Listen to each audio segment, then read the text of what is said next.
তো সরাসরি স্ক্রিনে কিন্তু তোমরা নবম শ্রেণীর থার্ড সেমিস্টার অর্থাৎ ফাইনাল পরীক্ষার বাংলার কোশ্চেন পেপার দেখতে পাচ্ছ। ফুল মার্কস আমাদের রয়েছে 90 আর সময় তোমাদের রয়েছে 3 ঘন্টা। তাহলে তোমরা কোশ্চেন পেপারটা দেখে নাও। দেখো, 2 থেকে রয়েছে কম বেশি 15 শব্দে উত্তর দাও। প্রশ্নের মান রয়েছে 1 করে 1 × 18 = 18। এখানেও মোট তোমাদের 18টি প্রশ্নের উত্তর করতে প্রশ্নের মান রয়েছে 1 করে 1 × 18 = 18। ভালো করে দেখে নাও। তারপর দেখো 3 থেকে রয়েছে কম বেশি 60টি শব্দের উত্তর যে কোনো একটি প্রশ্নের মান 3। 4 থেকে রয়েছে কম বেশি 60টি শব্দের উত্তর দাও যে কোনো একটি প্রশ্নের মান 3। 5 থেকে কম বেশি 60টি শব্দের উত্তর দাও যে কোনো একটি প্রশ্নের মান 3।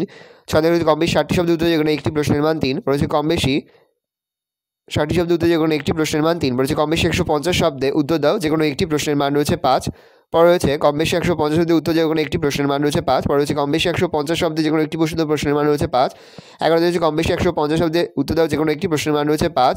12 থেকে রয়েছে কম বেশি 150 শব্দে যে কোনো একটি প্রশ্নের মান রয়েছে 5। 13 থেকে রয়েছে নিচের প্রশ্নগুলোর উত্তর দাও যে কোনো একটি প্রশ্নের মান 4। প্রথম রয়েছে ভাব সম্প্রসারণ করো। পরে রয়েছে প্রদত্ত অংশের ভাবার্থ লেখো। আর পরে তোমাদের রয়েছে কম বেশি 300 শব্দে প্রবন্ধ রচনা করো যে কোনো একটি। ছাত্র জীবনের দায়িত্ব ও কর্তব্য, বিজ্ঞান ও মানব জীবন, তোমার প্রিয় কবি।